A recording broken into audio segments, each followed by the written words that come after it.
Hey guys and gals, I got another one for you today. Today I am in my Gorynych. This is probably my most, I was going to say hated, but let's not use that term. This is my least favorite premium tank. This is great matchmaking for it. We got a couple 6s on our team. They're Hellcats though, so if they're decent players, they can. That tank's pretty much tier 7. It can hold its own with tier 8s as long as it doesn't get spotted. But good matchup in the Gorynych. We're on Baja Standard Battle, and they have a Tiger 2, Gorynych, Liberty, Bog Horror, Type 59, the new Beach Party, J-Pan 2, Rim Job. Those are their tier 8s. And all of them, I don't know, to me, any tier 8 or tier 9, I'm somewhat worried about in my Gorynych. Just because it really depends on the player that you're playing against.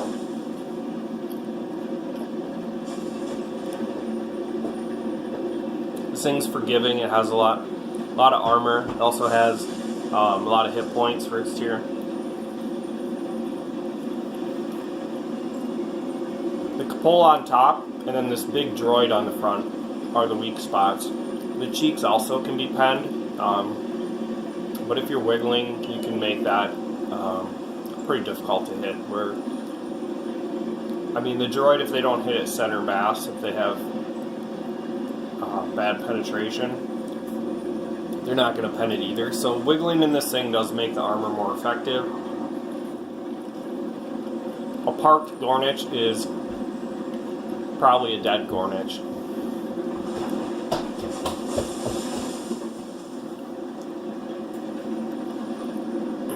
Alright, so Baja.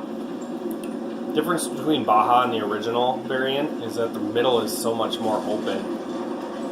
I feel like the 1, 2, 3 line is less effective. There isn't a lot of gun line sight lines. I don't know what I want to call those. But you can't effectively, the only thing you're really fighting there is anything in the direct middle that comes over a ledge or anything in front of you on the beach. Whereas up here, you have so many more lines of fire. Alright, so our whole team's taken 0 line, so I want to get advanced positioning here. Advanced position, if you can hold it and your team covers you, is going to help you win the map. I really don't hear a lot of people talk about that when I watch streams or watch videos. Usually what I hear is like when to take calculated risks as far as like pushing on people, but not necessarily like taking certain map positions, which is one of the harder things to learn by yourself. Is you kind of pick up on it just from watching streamers or YouTube videos of how good players play, and you'll notice that they'll get right in the thick of things, and they'll be one ridge away, like they'll be on the back side of the hill of where the enemy team is.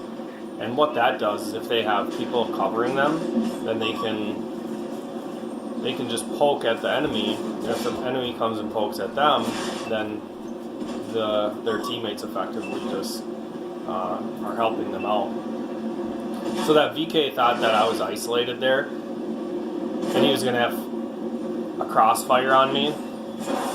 So I just went down the hill to fight him and make these guys irrelevant. And then once we killed the VK, you could see that these guys started to push on me, and I just turned around to deal with them. The Remertal Borsig, or is what we call it, we just nickname it Rim Job. It's easier to say. Quicker when you're in the middle of battle. And then we effectively take down their Gorynych.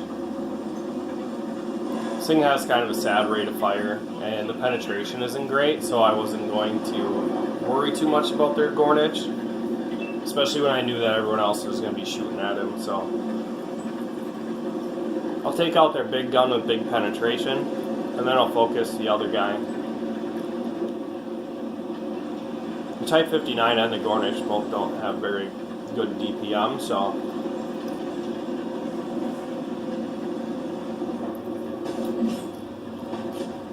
alright.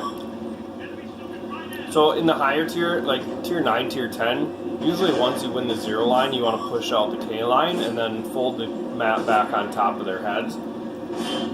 But since we're in a low tier game, like 6, 7, 8, what I want to do is just shortcut the map.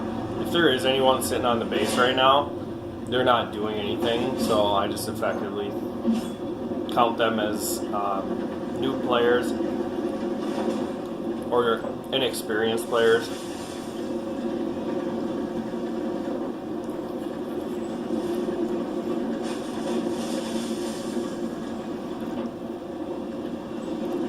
Once my 3 guys push out the K line, I know what's up there, so I can make a decision on where I want to go next. And being in a heavy tank, it would have taken me a while to get back there, so that was another reason why I didn't want to go back there. My gun could have just effectively been taken out of this game if I went down the K line.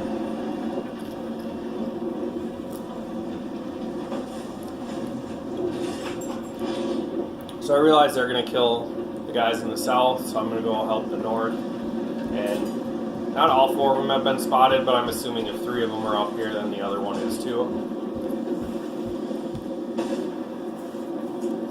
I'm shooting at the E25, and the Tiger 1 drives in front of my gun.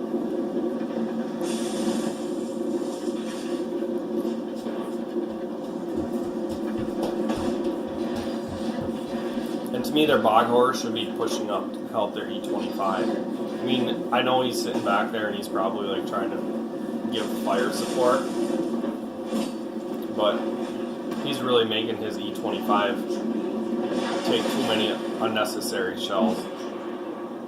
This bog horror blocked one of my shots, but I do end up killing him, and now it's on to this bog horror on their team, which to me has shown that he is not an aggressive player, so I should just be able to drive up to his side and not have to worry about hitting him. What I would like to do though is track him, so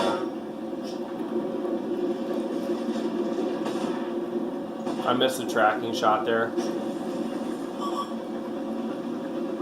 And what he wants to do is just keep his armor pointed towards us. So I really put him in a bad situation once I just drive to his side.